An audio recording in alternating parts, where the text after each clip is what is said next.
प्रकार हम खराब हबो मो बाबू माने माँ माने एक कथा कहली ये परीक्षितंकर भूल नथिला ना भूल थिला सेई मुकुटर मुकुट एई जो मुकुटटी से पिंधिथिले ये मुकुट थिला सुनारे एक कथा दुई कथा हला सेटा गोटा दुष्ट लोकर थिला दुष्ट लोक संगे आपण पड़िले आपण हुए तो साधु हेई पारंती किंतु दुष्ट लोक गाड़ी रे बसिकी जाउछंती सीए गंजे कहउची बोली आपण जानु ना धरा पड़ले पुलिस का धरिबो आ दी जण को धरिबो धरिबो ना तेणु ये कथार मार्मिक कथा होची या शेषरे ये परीक्षित गंगा कूलरे सुकमुनि को ठार भागवत श्रवण कर आज ये कथा कहूची मो बाबू मान मो बंधु कहूतिले आपण मान मु काली ठू कहिछि जेते आज भी मो भाई माने मां माने अछो हाथ टेकी कहिवो गोटे गोटे भागवत बही प्रत्येक घरे रहू जा घरे भागवत रहंती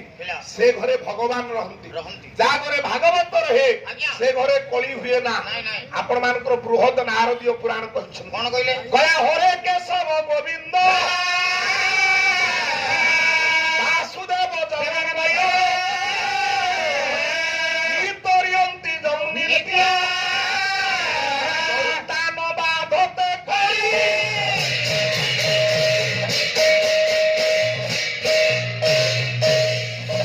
पाला गाइबा को आसिले खाली पैसा भी करो बाबू मानु किछि तथ्य कथा कहिथिबा जा बाबू माने मां माने जानि थेबे एतरे बृहद नारदीय पुराण कहिले लो मां नही तानो बाधते कोली ये कोली ताकू बाथिबो नाही काकू बाथिबो नाही ना हरे केशव गोविंद वासुदेव जगन्नाथ यही पांचटा ना जी प्रत्येक दिन घरे तार उच्चारण करिवो ता घरे कोली बाबूरे प्रवेश करि पारिबो ना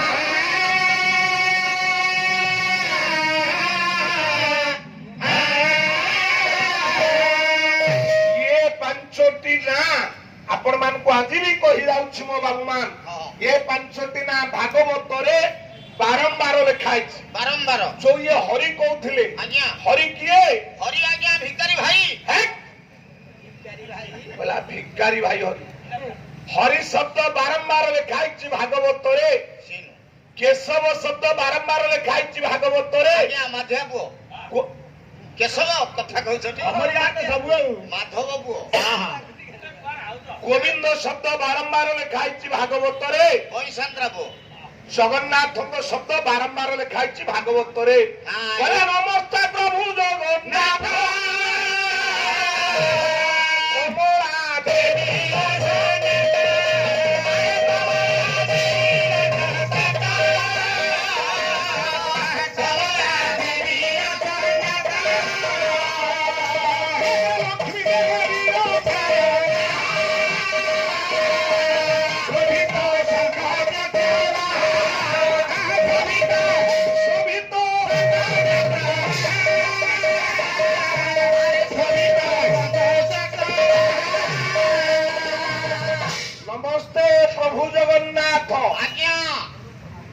जगन्नाथ किए रे गेरो जगन्नाथ ठाकुर आज्ञा आपण मान जेतिकी अछंती जदि घंटे मात्र समय देबे आपण मान नुआ कथा गोटे कहिबी मात्र घंटाए किंतु आपण मान धैर्य से अपेक्षा करबा दरकार आज्ञा आज्ञा पैसा दियंतु न दियंतु किंतु हरि कथा श्रवण करंतु रा भगवान कथा श्रवण करंतु या हमर मुख्य लक्ष्य आज्ञा आज्ञा बाबूरे आपण मानकर कहा जायछि नमस्ते प्रभु जगन्नाथ जगन्नाथ कमला देवीर संगात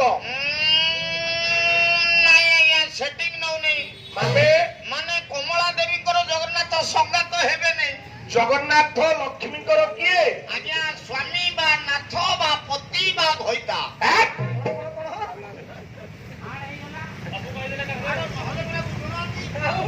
रा द्वितीय पदरे कहले लक्ष्मी देवीर प्राण नाहा द्वितीय पदरे कहले आपण लक्ष्मी करो प्राणर आपण होछंती पाद पद्मर प्राण पद्मर सूर्य ठाकुर तांको स्वामी तांको देवता तांको ईश्वर तांको प्रभु मो मामान बाबूमान मु काई के पद बोलिली सारे पैसा पाइता ଆଉ ଆମେ ରାତି ଅନିଦ୍ରା ହେଇକିରି ଯୋଉ ପାର୍ଟି କରୁଛୁ କଣ ପାଇଁ କରୁଛୁ? ପଇସା ଦେଖୁନାହାନ୍ତି କେତେ ମୋ ପଇସା। ଗୁରୁ ଆଜ୍ଞା ମତେ କହିଥିଲେ, ହଁ, କହିଲେ ବାପା ତମେ ପାଲା ଗାଅ, ଗାଅ। ପଇସା ତମ ପଛରେ ଗୋଡେଇବ, ହଁ, ହଁ। ତମେ ପଇସା ପଛରେ ଗୋଡାନା। ନାଇଁ ଆଜ୍ଞା। ଏଇ ଯୋଉ ଗାୟକ ଆପଣ ଆଣିଛନ୍ତି ଅଜ୍ଞାନୀ, ଇଏ ପଇସା ପଛରେ ଗୋଡେଇବା ଲୋକ। ଆମେ ପାଲା ଗାଇଲେ ଆମ ପଛରେ ପଇସା ଗୋଡେଇବ, ଆଜ୍ଞା, ଆଜ୍ଞା। ଆମେ ପଇସା ପଛରେ କାହିଁ ଗୋଡେଇବା? ହଁ, ହଁ। ର ହଁ, ଜୀବନରେ ଦିଟାକ ପଛରେ ଗୋଡେଇଲେ ଗୋଡେଇଲେ। ଆପଣଙ୍କ ଜୀବନ ଅନ୍ଧକାର ଆଜ୍ଞା ହବ। ସାରେ ଗୋଟାଏ ତ ପଇସା, ଆଉ ଗୋଟା କୋଉଟା?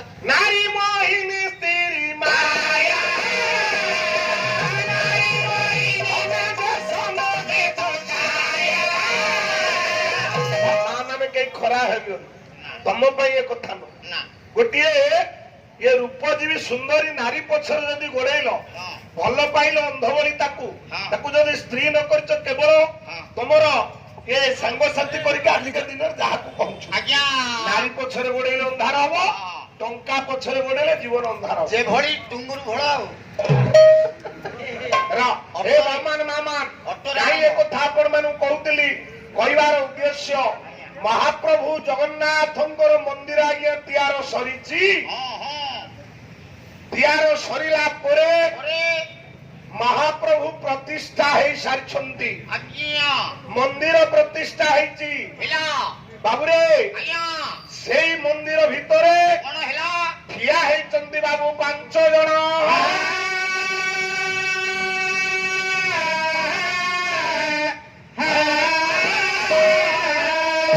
ସେ କିଏ? ସେମାନେ କିଏ 5 ଜଣ? ଜଣେ ଠିଆ ହେଇଛନ୍ତି ବେଦପତି ବ୍ରହ୍ମା, ବ୍ରହ୍ମା ନମ୍ବର 1। ଆଉ ଜଣେ ଠିଆ ହେଇଛନ୍ତି କିଏ ସେ?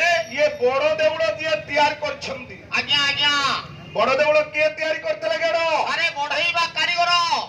କଣ କହିବ ଆଉ ଆଜ୍ଞା ଆମ ଗାଁ ମନ୍ଦିର ତୋଳା ହେଇଥିଲା, ବଢେଇ ଆସିଥିଲେ ନା ଆଉ। ଟଙ୍କା ଖର୍ଚ୍ଚ କଲା କିଏ? ଆମ ଗାଁ ବାଲା ମୁରବୀ ମାଲିକ ହରିଆ ପ୍ରଧାନ। ଆରେ ଗୋଦି ମୁଆ ସେ ତ ଖର୍ଚ୍ଚ କଲା ତାର ମନ୍ଦିର ନା ଯିଏ ତିଆରି ଥିଲେ ତାଙ୍କର ମନ୍ଦିର। ଆରେ ତିଆରି କରିବା ଲୋକ ପଇସା ଖର୍ଚ୍ଚ ଆଜି ଆପଣ ମାନେ ଉତ୍ତର କରିବେ, ହଁ। ବଡ ଦେଉଳ ପ୍ରକୃତରେ ତିଆରି କରିଥିଲେ କିଏ? ଏଇ ଯୋଉ ମନ୍ଦିର ଆପଣ ମାନେ ଆଜି ଦେଖୁଛନ୍ତି, ଆଜ୍ଞା ସେ ମନ୍ଦିର ତିଆରି କରିଛନ୍ତି କିଏ? କିଏ? ଭାଗବତ, ଭାଗବତ ପଦ୍ମ ପୁରାଣ, ପୁରାଣ ମହାପୁରୁଷ ବିଦ୍ୟା, ବିଦ୍ୟା ନୀଳାଦ୍ରି ମହୋଦୟ, ମହୋଦୟ। ଯେତେ ପ୍ରକାର ପୁରାଣ ଦେଖିବେ ଆଜ୍ଞା ସବୁ ପୁରାଣରେ ଲେଖା ଅଛି ହଁ। ମନ୍ଦିର ତିଆର କରିଥିଲେ କିଏ? କିଏ? କହିଲା ଶୀତ କୃତ ଯୁଗେ ବିଦ୍ୟା ଇନ୍ଦ୍ରଦୁମ୍ନ ମହାମେଧ, ସତ୍ୟ ଯୁଗେ ବିଷ୍ଣୁ ପଞ୍ଚମ ଭୂ।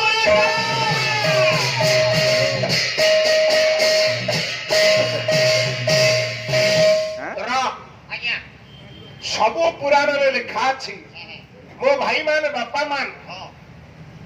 ସତ୍ୟ ଯୁଗରେ ଜଣେ ରାଜା ଥିଲେ, ରାଜା ଯିଏ ହଉଛନ୍ତି ବ୍ରହ୍ମାଙ୍କର ପଞ୍ଚମ ପୁରୁଷ। ପଞ୍ଚମ ପୁରୁଷ। ତାର ଗୋଟେ ଛୋଟିଆ ବହି ଅଛି, ଆଜ୍ଞା ଯାହା ନା ଦେଉଳ ତୋଳା। ତୋଳା।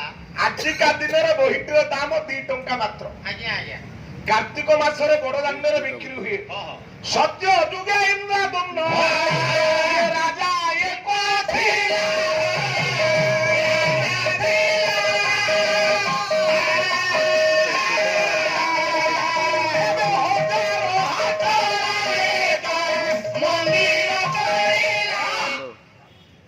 ପାଲା ତ ଇଏ ଗାଇବେ, ମୁଁ ପ୍ରଥମ ଦିନ କହିଛି। ଆଜ୍ଞା ପାଲା ବାଲାର ପାଟି ଅଲଗା, ପାଲା ବାଲାର ସ୍ୱର ଅଲଗା। ହଁ ତାଙ୍କ ଡ୍ରେସ ଟି ଅଲଗା।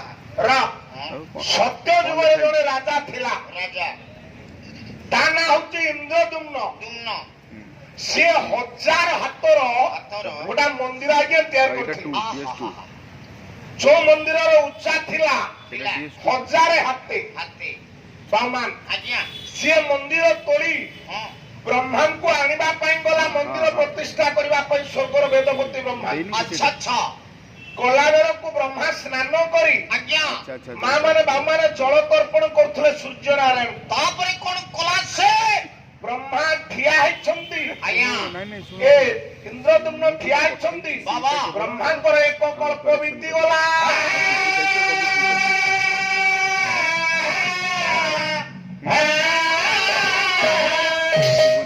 ବର୍ତ୍ତମାନ ମାମା ସେଇ କଳ୍ପ ଭିତରେ ଦେଉଳରେ ଆଜ୍ଞା ବାଲି ମାରିଗଲା। ବାଲି ରାଜା ଗାଲମାଧବ ନାମକ ଜଣେ ରାଜା ଯାଉଥିବା ସମୟରେ ଘୋଡର ଟାପୁ ବାଜିଲା ସିଏ ତୋଳେଇକିରି କହିଲେ ଏ ମନ୍ଦିର ମୋର ବାବୁ। ଶେଷରେ ପ୍ରମାଣ ହେଲା ମନ୍ଦିର ହଉଛି ଇନ୍ଦ୍ରଦ୍ୟୁମ୍ନର। ଦୁମ୍ନର ସେଇ ଇନ୍ଦ୍ରଦ୍ୟୁମ୍ନ ଭଗବାନଙ୍କୁ ମାଗିଥିଲେ, କହିଲେ ପ୍ରଭୁ ପ୍ରଭୁ ଯଦି ମତେ ବର ଦେବେ ଦେବେ ତାହେଲେ ମୁଁ ଏଇଆ ଚାହୁଁଛି, ହଁ ଯଦି ବର ଦେବ ପ୍ରଭୁ ମାଗୁଅଛି